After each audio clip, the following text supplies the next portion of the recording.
Hello, welcome. Jacqueline here again. Welcome. And morning thoughts tayo, no? So, lately, na Sunday, nag-hospital visits po tayo sa mga loved ones natin. And I just want to share that diabetes really is a serious illness.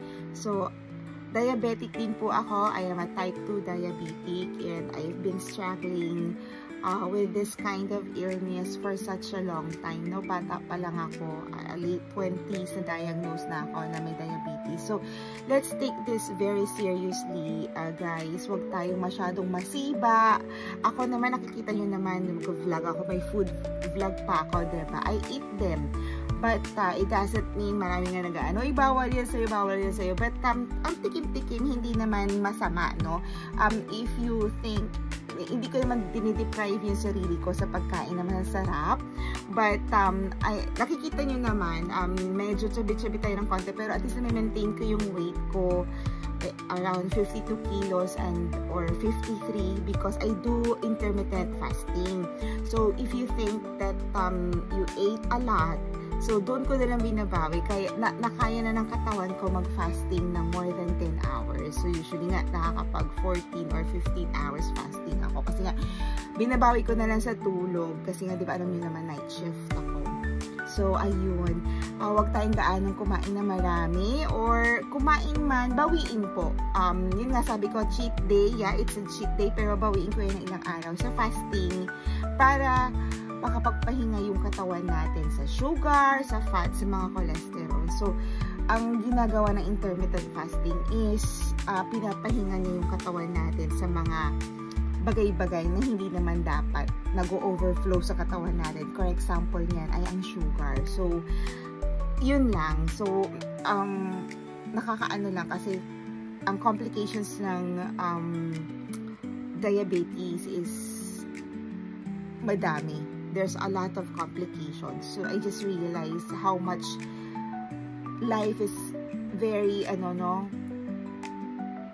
fragile, tapos sinisira natin. Tayo din ang sumisira ng katawan natin. Hindi naman ako nagmamalinis, but ako din naman, ako dyan. Medyo guilty din naman ako, but marami. So, you need to take your medications. Kung may mga maintenance, kailangan po inumin po natin. Huwag po tayong matigas ang ulo. Nakakapagod uminom, no? Ang daming gamot. Pero tuloy-tuloy lang kasi nga maintenance. Siya yung magme-maintain ng magkocontrol lahat ng sugar natin, ng cholesterol natin, ng high blood natin. Regular check-ups. Yan. Kung kaya po natin, ang recommended po ng doctor ko is every 3 months. Pero kung hindi naman, at isabulin natin, no? Huwag yung isang taon, di kayo nagpa-check up.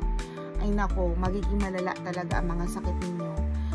What else? Regular exercise, ayan, hindi ko na nagagawa. Nakikita nyo naman dati, I am working out, pero ngayon hindi nagaano kasi nga, medyo iba na talaga yung pakiramdam ko ngayon, no? When I'm getting older na, magpo-47 na ako, pero at least, kailangan talaga mag-workout. Pero ako naman binabawi ko nga sa pagpa-fasting. Yan ang hindi nawawala sa akin, fasting. Tapos, less rice. I eat less. Kung kaya ng no rice, much better. What else? Ano pa ba? A lot of water. Yan, water. I-avoid yung may mga color na drinks. But, I still drink coffee. Kasi, I'm working night shift. So, pampagising ko yung kape. Pero dapat yung kape natin healthy din, no? So, most of the time, black coffee lang naman. Kung may sugar ako, I put some equal or stevia. Ano pa ba? Yun lang. Sige, pag gawa na lang ako ulit. So, ayun. Be healthy kasi nakakalungkot lang na dahil sa diabetes, dahil sa high sugar, dahil sa pagkain, sinisira natin yung katawan natin. Pagkain lang talaga ang sumisira sa katawan natin. So, we should at least, kung alam mong may sakit ka na, be aware. And alam ko naman masarap talaga kumain, but yung kaunting masarap o kaunting kaligayahan, malaking effect niyan sa katawan natin. So, let's be healthy. Ang hirap, no?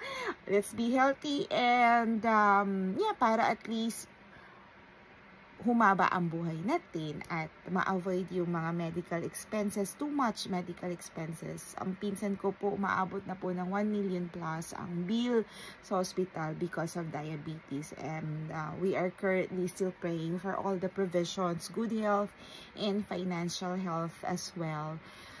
But yeah, I am just sharing this to at least enlighten you, especially dun sa mga diabetic na tulad ko. Again, thank you for watching my video and please follow kung hindi pa po kayo nakapollow. Have a great day everyone. Good morning.